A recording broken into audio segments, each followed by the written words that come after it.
All right, now go ahead. Sorry.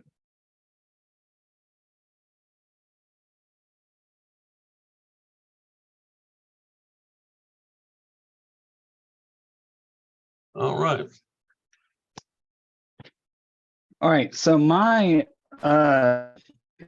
topic for this presentation is Mere Christianity, and I wanted to do mine on book 3, which was on Christian behavior. Now, I wanted to start off by really introducing who the author is, because we all have heard the name C.S. Lewis, but we don't really think of who the man actually was. Now, C.S. Lewis his real name is Clive Staples Lewis. He was born in 1998 and he died in 1963.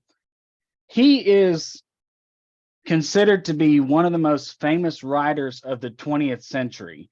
He began as a tutor in English at Oxford until 1954, when he moved on and became the chair of medieval and Renaissance literature at Cambridge University. He's wrote more than 30 books. One that we all know as children as well as adults is the Chronicles of Narnia series. And I know that at times there have been people who have really not contradicted, but people who question, why did he do all these different books? Why did he write in a sense of kind of pulling the sense of Christianity into these books? I know when I read them, and then I went in and watched books, which is my next point, over 100 million Narnia books have been sold in all the world, and 3 books have been turned into major motion pictures. You've probably seen them at some point. But with that, when I first watched it, it kind of caught my eye of thinking, okay, who are these characters in our lives? And I think of Aslan the lion in the movie. I really think of him as, I guess, Lewis's interpretation of God, because Aslan was the leader of all of Narnia. He was, and I'm going to the first book, which was The Lion, the Witch, and the Wardrobe, and I think of Aslan as the leader of all, and Narnia is supposed to be this nice place, this safe place of comfort and love, and everybody loves one another. But then you have this evil witch, and I think that was his interpretation of the devil. So that's where I kind of feel like he took Christianity and he wanted to put it into a sense of, I guess, a worldview of where people could kind of understand what it was without saying God and the devil and heaven, hell, places like that. So going into kind of towards the end of his life, Lewis actually had a very unfortunate death. In June 1961, he began experiencing nephritis, which ended up resulting in blood poisoning. And in 1963, well, he had dealt with some heart attacks and things like that. But in 1963, he eventually passed away of kidney failure. And fun fact, he actually died 55 minutes before, or he actually died 55 minutes after John F. Kennedy was assassinated. So that's why a lot of people don't really hear about, you don't really hear a lot about, oh, C.S. Lewis, like how did he die and stuff like that, because his kind of got pushed aside after John F. Kennedy passed away, which I thought was very interesting when I was going in and learning about who he was. So going into this whole idea of of mere Christianity. My first part I wanted to talk about was morality.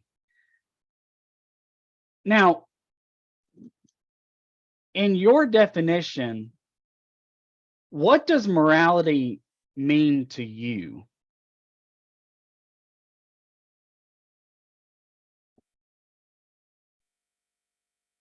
Can anybody think of something that's like, when you hear the word morality, what does that mean to you?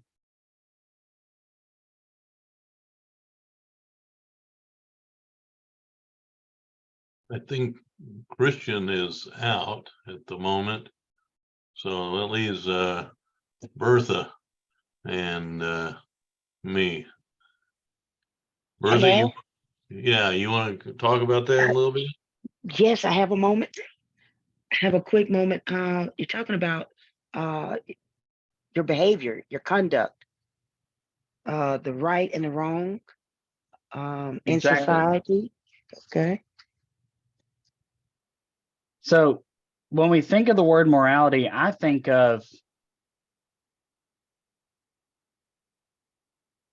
or really when most people think of morality, they think of it as something that stops you from having a good time.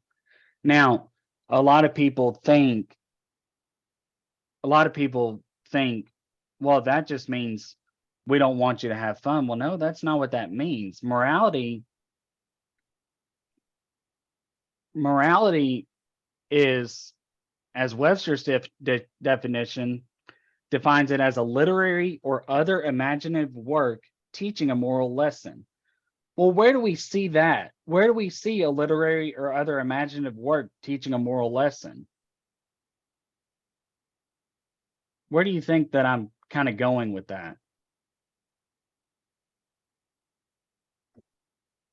Probably C.S. Lewis. In church. Yes. Right? C.S. Lewis and church. I think about it. I think about it as whenever he's going into the social mount, but then I think about it from a biblical standpoint, and I think, well, that's what the parables were. The parables were not of actual people. It was Jesus teaching a lesson through those words. He was teaching a moral lesson, just like when it comes to the Good Samaritan. Well, the whole point of the Good Samaritan is we're supposed to help others no matter who they are. You think about all these different things, and I think, which leads me to, moral rules are also often known as moral ideas, moral idealism, and moral obedience. So,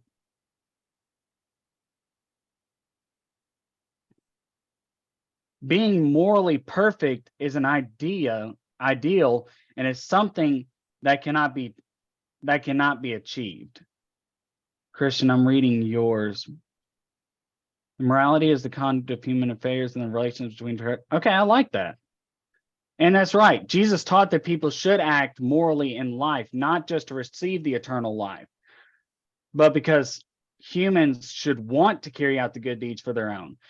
So I have if it works, I hope it works. I have a video, and it's kind of talking through the eyes of C.S. Lewis, how someone's taking these drawings, and I'm not going to use the whole thing, but I wanted to kind of I wanted you to kind of look at this and see what it's like through his eyes.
Okay, so that's like I said, I don't want to use the whole book or whole video. If you want to go and look at that, you can at a later point in time.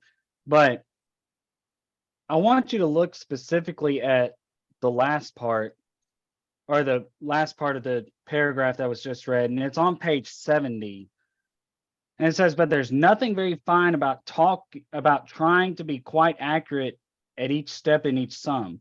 It would be idiotic not to try, for every mistake is going to cause you trouble later on.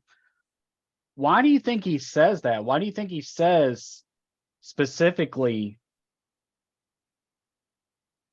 Why do you think he says every mistake is going to cause you trouble later on? Why do you think he really tries to highlight that?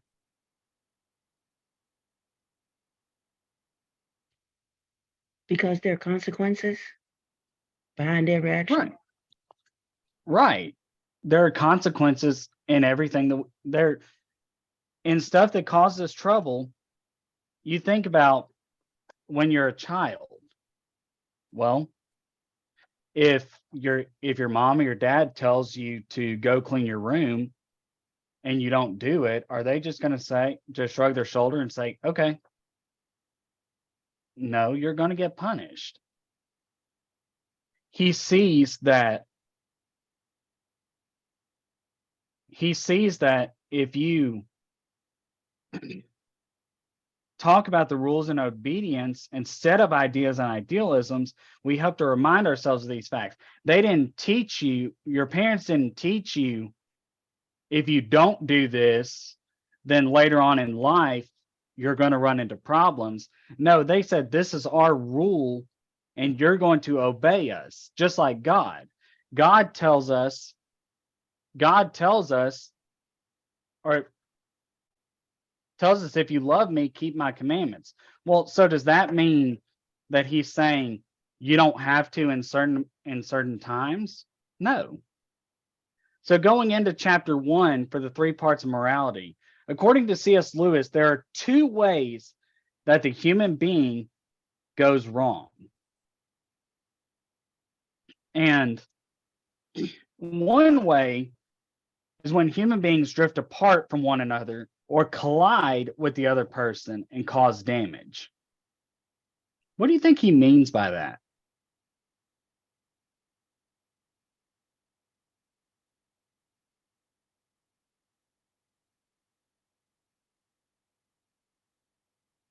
Seems to be emphasizing the problems in human interpersonal relationships. Mm-hmm. Exactly. And he says the second way is when things go wrong inside the individual. Now, what are some examples that we see this happening even in our lives today?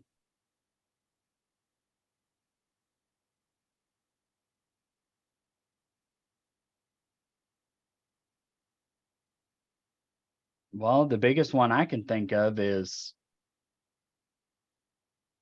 let's say you're with a group of friends and they want to go do something and it's going to cause it's going to cause either you hurt or someone else hurt.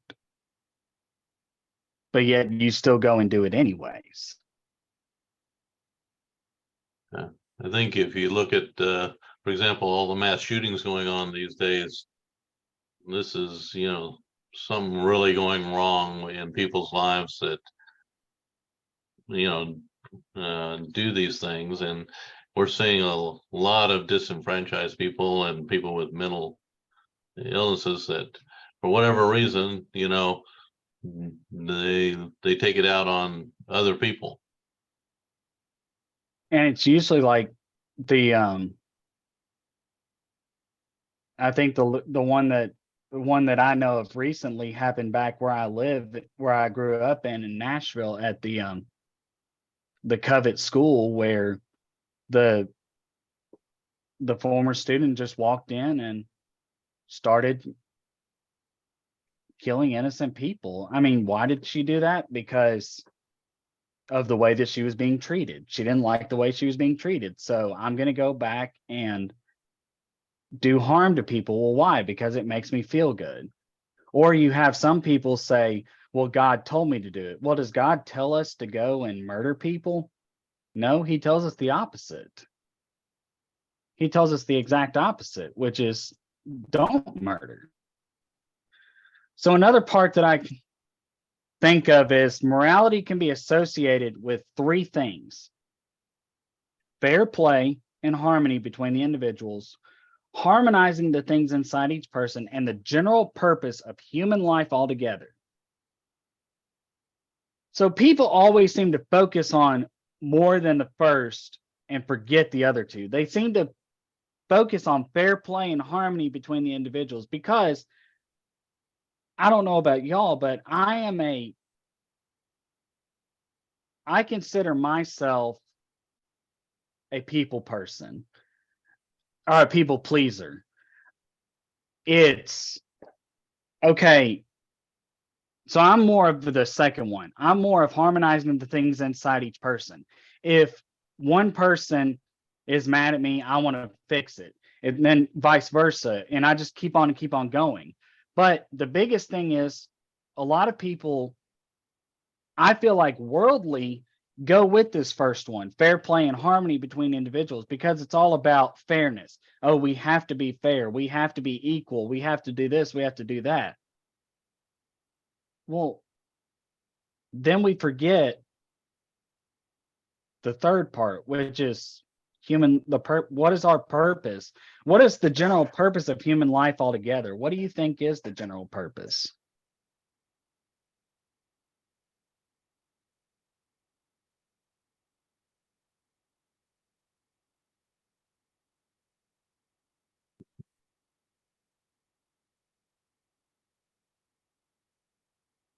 Well, I feel like it's the general purpose of human life altogether is living the way that we're supposed to. And it is whether I know as Christians, we believe we're supposed to do stuff in the ways that God commands us to do. Well, the general purpose of human life altogether is as long as I'm doing what I'm supposed to do, that's all that matters. So how do we handle bad morality? How do you think we handle bad morality? What do we do? What are we supposed to do?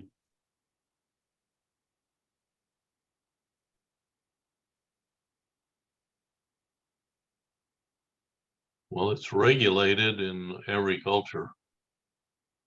Right. And so, but people also have their individual morality that isn't necessarily always regulated. Right.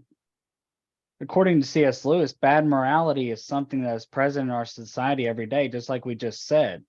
Examples of bad morality could include war, poverty, lies, arguments, all those different things.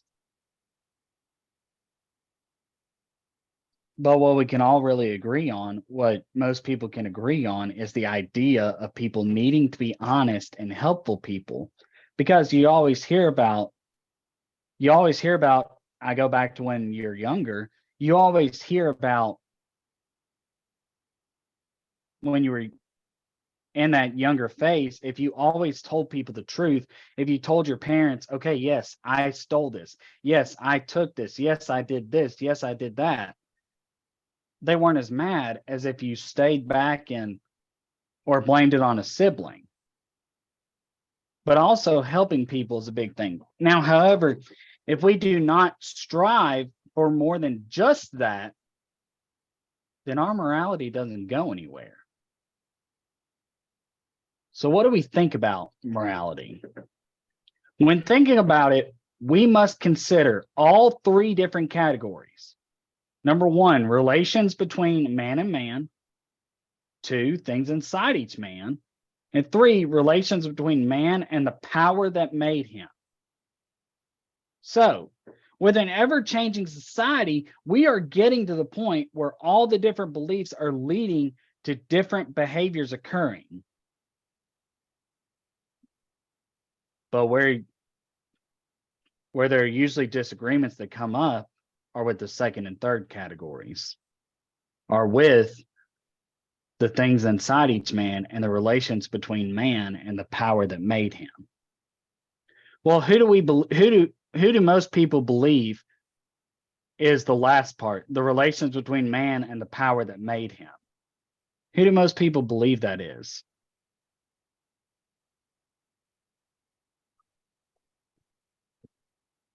Well, if you're talking worldwide, Yes, religion is still by far the perception that there is something above us, and so that worldwide there is looking for a power above us that gives us direction. So I think that would probably be true worldwide. In Western countries, you're seeing more people not actually believing that, but that's the overall, still people are religious. right.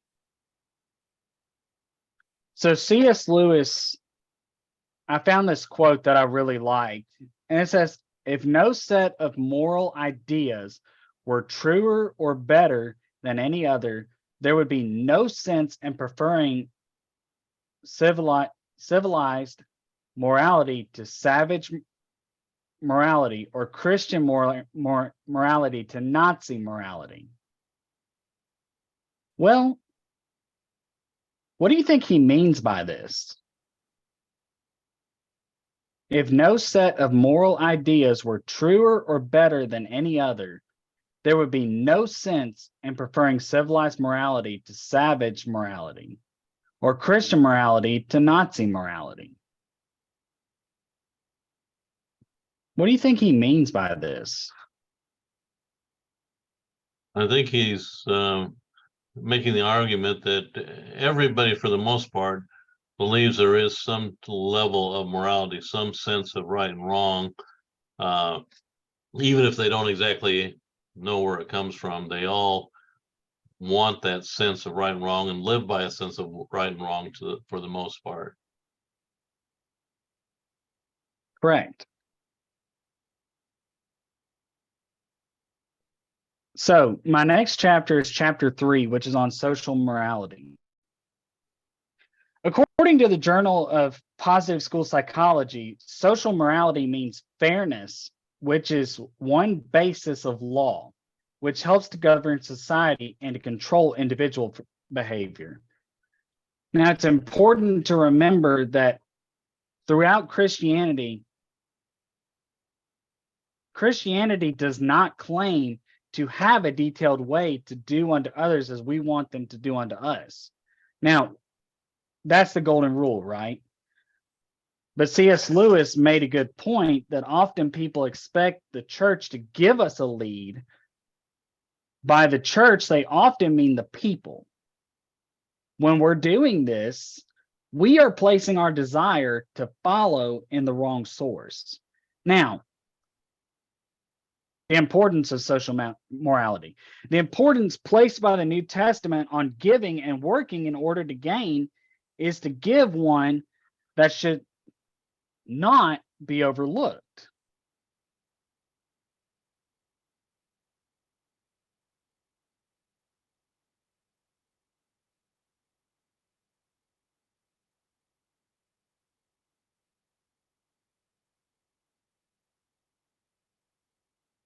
I agree, Christian. I agree 100% with that.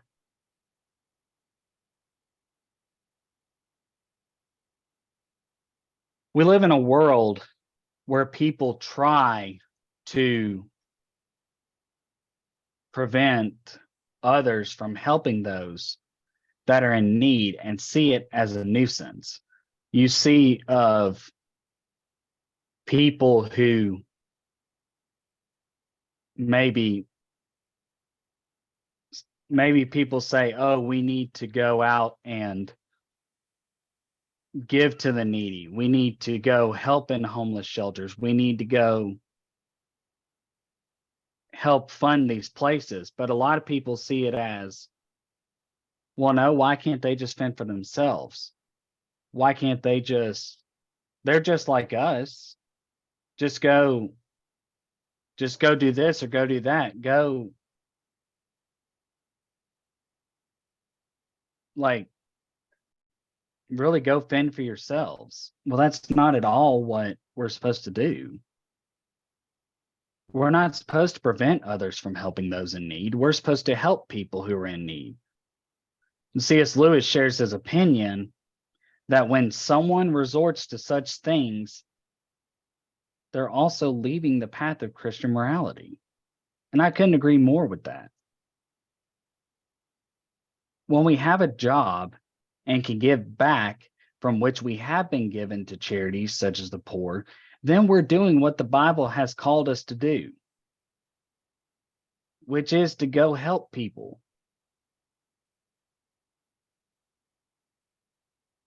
And to C.S. Lewis, a Christian society is not going to arrive until most people really want it. That's true even today. A Christian society is not going to happen until we want it.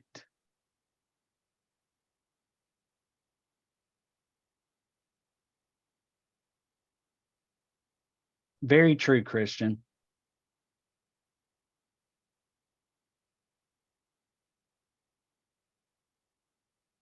Love my neighbor and do unto others as we want done unto us go hand in hand. We can't really have one without the other. Love my neighbor and do unto others. It's the same thing. C.S. Lewis ends this chapter with mentioning how we are more focused on social matters than religious matters. Why do you think people nowadays are going about that? Why are they more focused on social matters than religious matters?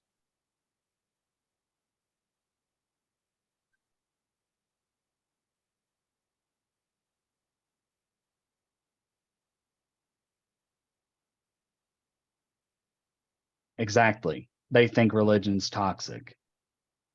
It's more of a, I have to do it than I want to do it.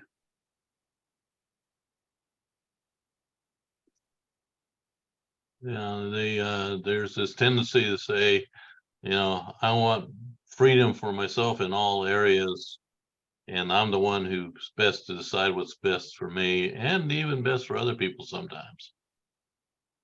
Right. So my next chapter is chapter 4, is morality and psychoanalysis. In your own words, what is psychoanalysis?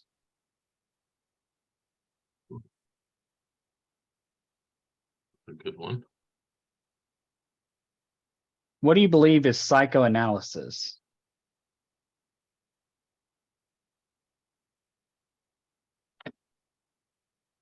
It tends to be a means to look into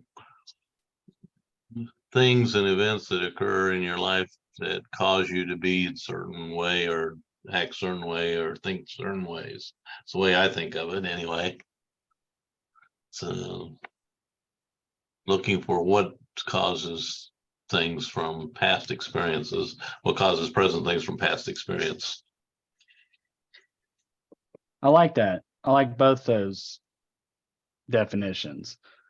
According to C.S. Lewis, psychoanalysis is not in the least contradictory to Christianity.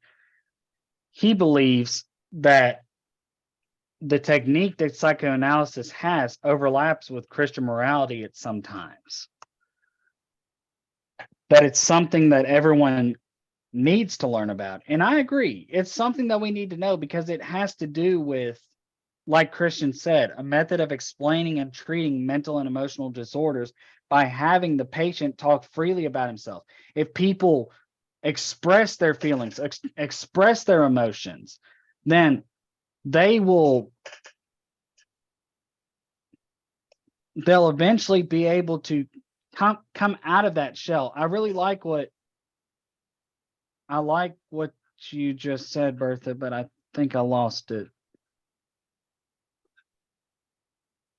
Psychoanalysis is a slow process which takes years of regular appointments to get anywhere with it. It is difficult to establish any significant measurable for improved function, help, and his happiness. I couldn't agree more with that. I love that. It takes a long term, and I really like how you said psychoanalysis is a long-term commitment to an often painful and ambiguous process. That is very true. So, can God be bargained with? Can we bargain with God?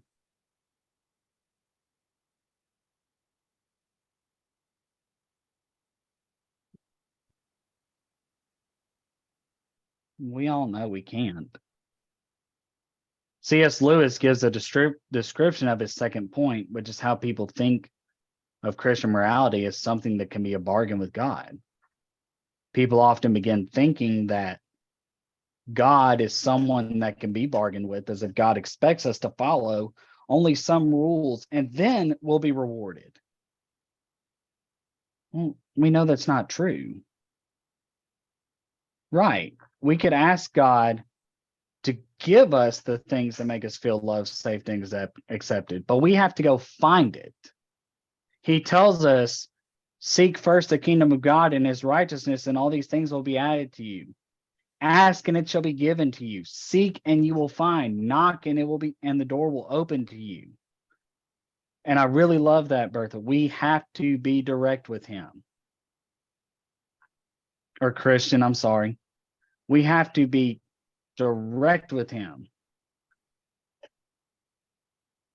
C.S. Lewis goes on to say that we may be surprised, but we must see people how they really are. That is true. We need to see people how they are to be able to understand how to help them.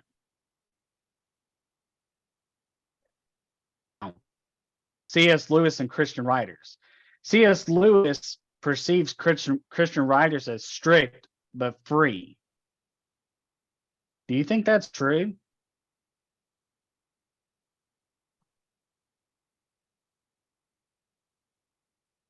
That Christian writers are strict but free? What are your thoughts on this?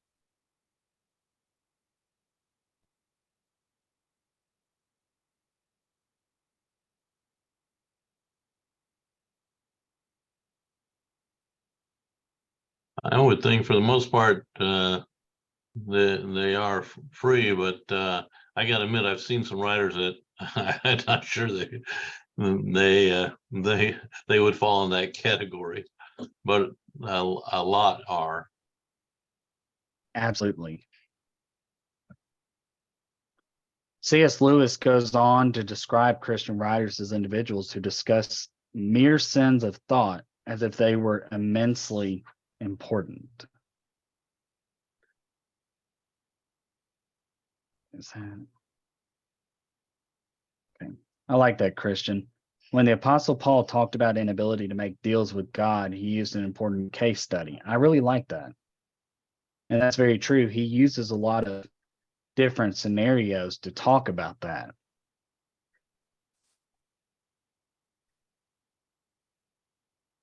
And lastly, I want to go to the age of accountability, what he felt about that. The right direction leads to peace and knowledge.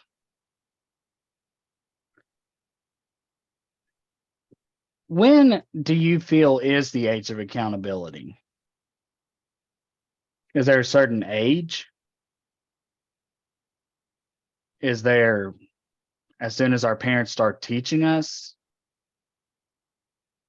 Or as soon as we start understanding?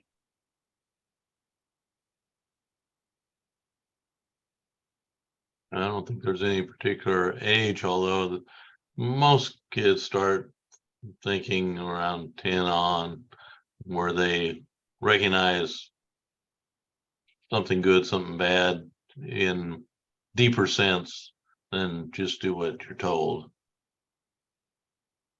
Right. Now, I think like y'all said, there's no certain age. I agree that there's no certain age of accountability. I think we can progress on it because C.S. Lewis said a moderately bad person knows they're not good, but someone who's completely bad thinks that they're completely right. Have you ever met someone who always thought that they were right no matter what they did? If they thought taking something from a candy store, oh well, that's okay. I'll return it later. Well, it's not bad. I didn't really do anything to hurt someone. Well, yeah, I lied to my parents, but they'll get over it.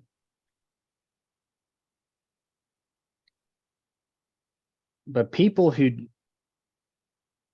do good know what's right and wrong. And people who do bad, I feel like know what's good and wrong. But bad people who continue to do bad don't know about either one because they just want to block out. They want to block out the good part. They want to do what feels good rather than what is right. So that's all that I have. I really enjoyed this. I really enjoyed this study. Thank y'all for your participation. It helps me. It helped me get a whole bunch of different perspectives. And you're right, Christian, we cannot keep on sinning. Now, are we going to? Yes. But we can't just live in it. So, Right. Well, thanks, Cody. That was real good. And it's to me, it's interesting that his view on good and evil, since he's writing in World War II, and you have Nazi Germany and doing what it's doing and stuff, you have the whole idea of, this evil aspect. And from their perspective, their worldview of things as the Aryans being the supreme race, they do a lot of atrocious things. And so his emphasis on morality and how people generally think of it, but yet you had people in that time period that were doing some of the most atrocious things in history to other people. Is an interesting dichotomy, and I'm sure wasn't lost on the people he was giving the radio broadcast to. So right. yeah, well, that was good. Let me turn off the recording to separate this one from the others, and we'll